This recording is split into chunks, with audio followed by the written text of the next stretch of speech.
Not every game makes you the hero. Some give you power and ask what you'll do with it. Others don't ask at all. They just let you fall. In this video, we're looking at 10 games where you were the villain.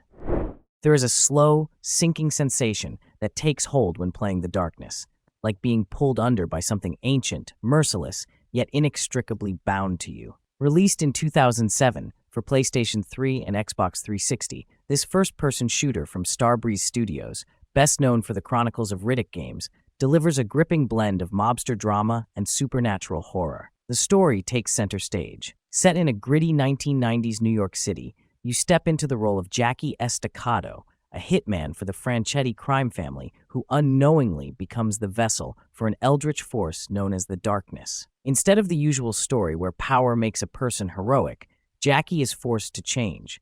The more he resists, the more it tightens its grip. This inversion of the usual empowerment arc is central to the experience. You aren't given control, but instead consumed by it. You may not be a villain by choice, but your actions become monstrous and your abilities corruptive. While Jackie wields conventional firearms, his true strength emerges through his darkness abilities, which flourish in the shadows to amplify their power, reinforcing the oppressive tone of the game. The darkness also integrates a semi-open world structure, allowing exploration of New York City's subway system, a rare feature for shooters at the time. Despite occasional clunky mechanics, The Darkness was well received, praised for its storytelling and character depth. Selling over 1 million copies worldwide, it cemented itself as a cult favorite, even if it never received a much-needed PC port. Its success led to a sequel, The Darkness 2, released in 2012, a title as straightforward as its premise. Thankfully, this follow-up did arrive on PC,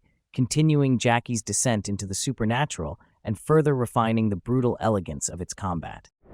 Released in 2015 for PC, Hatred is a top-down isometric shooter developed by Destructive Creations, widely recognized for its controversial premise. The game adopts a stark, detached tone, presenting a world devoid of empathy and moral context. Rather than exploring traditional storytelling arcs, it focuses solely on raw action mechanics. You take control of an unnamed protagonist, moving through various levels while dodging return fire while unleashing barrages of bullets, or tossing grenades to clear rooms. The game emphasizes its physics engine, allowing buildings and objects to be demolished in dynamic ways, which adds an element of unpredictability to each encounter. Restoring health requires engaging in close-range mechanics, further reinforcing the game's intense and fast-paced nature. In contrast to games that feature intricate moral decisions or multi-layered storylines, Hatred eliminates any rationale or deeper motivations, resulting in gameplay that is more focused on chaos than character growth. While its destructible environments and structured objectives offer a distinctive approach, the lack of branching choices or interactive storytelling makes its design feel more linear.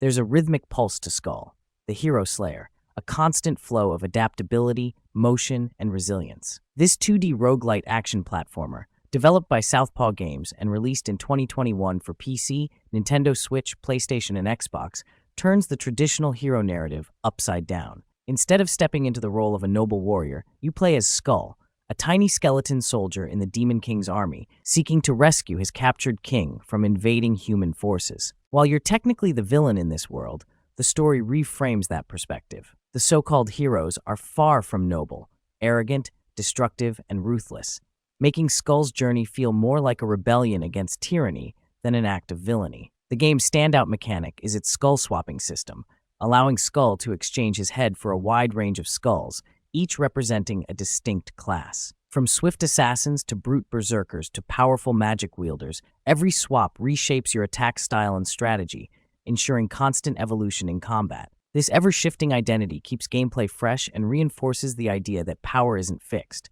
It's dynamic, reactive, and sometimes chaotic. Skul, the hero slayer, thrives on that unpredictability, creating an experience that challenges both reflexes and adaptability in equal measure. Knights of the Old Republic isn't just about wielding power. It challenges you to consider what kind of person you become when you have it. It's not simply about lightsaber duels or mastering the Force.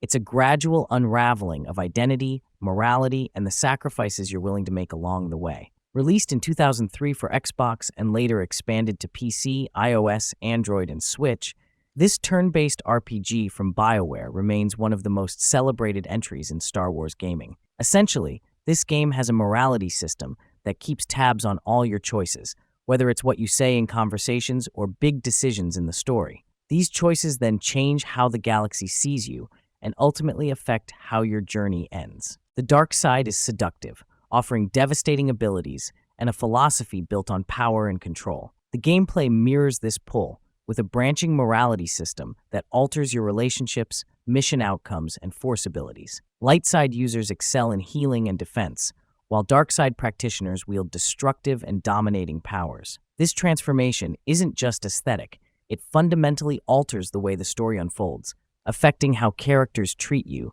and what paths are available. Cult of the Lamb draws you in with its charming aesthetic, only to unveil the unsettling depths of its premise. A whimsical yet eerie fairy tale where you play both shepherd and ruler, nurturing a devoted flock while wielding influence in a world tinged with darkness. Released in 2022 for PC, PlayStation, Xbox, and Nintendo Switch, this hybrid roguelite and life sim from Massive Monster thrives on the contrast between its adorable visuals and its morally complex narrative. You step into the role of a lamb, resurrected by a chained Lovecraftian deity and tasked with building a cult in their name. While you don't actively choose villainy, circumstances push you into ethically murky territory. Exploring procedurally generated dungeons, you eliminate rival cult leaders, gather resources, and rescue potential followers, each step reinforcing your growing influence. Back at your settlement, the role shifts from combat to management. You oversee your followers, ensuring their well-being while expanding your cult's reach. The true heart of the game lies in the choices you make. Will you lead with kindness and stability or embrace control and manipulation? Cult of the Lamb presents power as a double-edged sword, letting you decide whether to be a benevolent guide or a ruler veiled in sweet deception. No More Heroes thrives on excess, blending high-energy action with biting satire to create a neon-soaked fever dream. Every swing of your beam katana crackles with style and attitude, reinforcing the game's rebellious punk aesthetic. Released in 2007 by Grasshopper Manufacture, this third-person hack-and-slash delivers a wildly self-aware take on the assassin genre. You step into the shoes of Travis Touchdown, a slacker who impulsively purchases a beam katana online and finds himself thrust into a deadly competition to become the #1 assassin in Santa Destroy, a fictional California city. The game plays with the concept of villainy. Your targets are corrupt and ruthless, yet Travis isn't exactly a hero either. Combat revolves around the beam katana, offering fast-paced, visceral encounters that emphasize style over realism. Power isn't just a mechanic, it's a statement, embodied in the fluid combat and Travis's swaggering confidence. As you climb the ranks, his transformation becomes apparent, not into a noble warrior, but into a slightly more self-aware killer, though the game never leans into heavy introspection. The first ranked battle sets the tone, tearing through waves of enemies to face an eccentric, larger-than-life assassin delivers pure adrenaline. The hum of the beam katana, Travis's cocky one-liners, and the game's relentless energy make every fight feel like a scene ripped straight from an over-the-top anime. Carrion flips the predator-prey dynamic, casting you as the nightmare rather than the hunted. It isn't about stealth or survival against an overwhelming enemy. You are the overwhelming force, a writhing, blood-soaked mass of teeth and tentacles, tearing through labs with pure, primal aggression. There's no moral dilemma, no branching dialogue, no redemption arc. Just instinct, hunger, and destruction. Released in 2020 for PC, Xbox, PlayStation, and Nintendo Switch, Carrion earned praise for its unique premise and fluid gameplay. Some may find the absence of a structured narrative limiting, but the game's emphasis on movement and sheer devastation keeps it compelling. This side-scrolling action experience revolves around environmental interaction, granting players a steadily evolving range of abilities. You can possess humans, grab enemies with twisting tentacles, and develop defensive spikes as you progress. Level design encourages experimentation, requiring creative use of abilities to solve puzzles and navigate increasingly complex environments. Combat feels both brutal and satisfying, each encounter serving as a raw display of unchecked power. Carrion thrives in its ability to make destruction feel kinetic, organic, and deeply immersive, an experience where the only direction is forward and everything in your path becomes prey.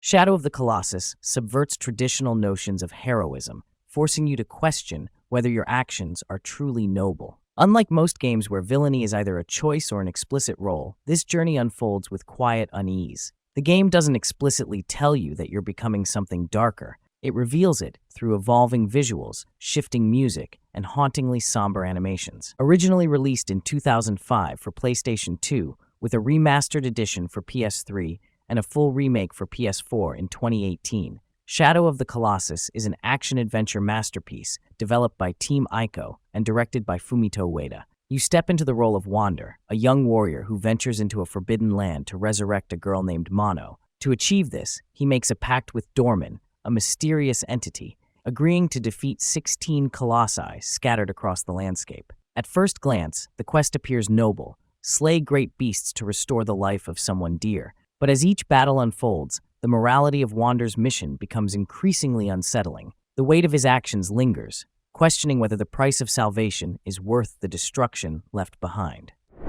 Destroy All Humans is a gleeful throwback to 1950s sci-fi, embracing its B-movie roots with jetpacks, ray guns, and unapologetic chaos. Released in 2005 and later remade in 2020 for modern platforms, this open-area action-adventure, originally developed by Pandemic Studios and remade by Black Forest Games, thrives on irreverence, sarcasm, and vintage sci-fi kitsch. You take control of Crypto-137, a short-tempered alien clone sent to Earth to retrieve his predecessor, harvest DNA, and dismantle humanity, one farm at a time. There's no gradual descent into villainy.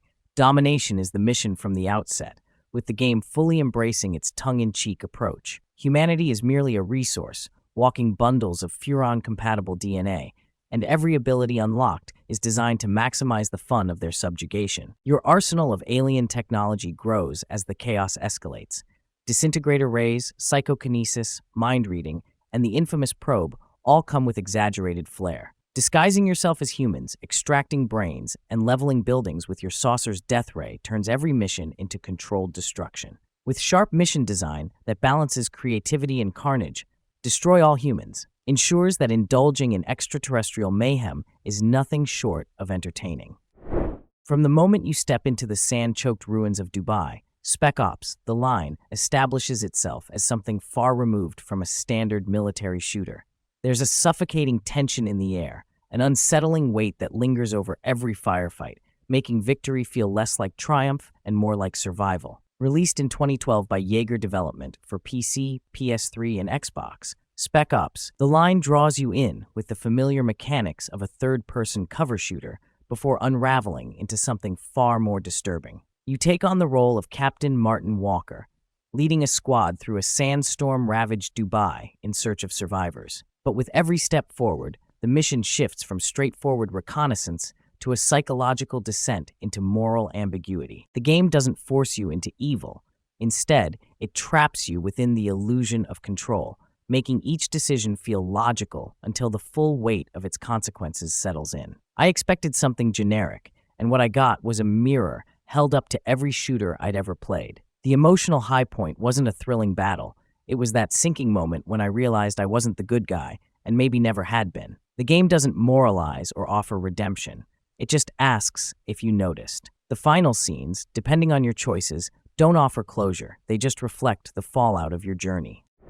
If you're into games that challenge what it means to have power or what it costs to use it, stick around. Drop a comment with the games that messed with your head. Make sure to like, subscribe, and ring that bell so you never miss an update. Thanks for being here, and I'll see you soon.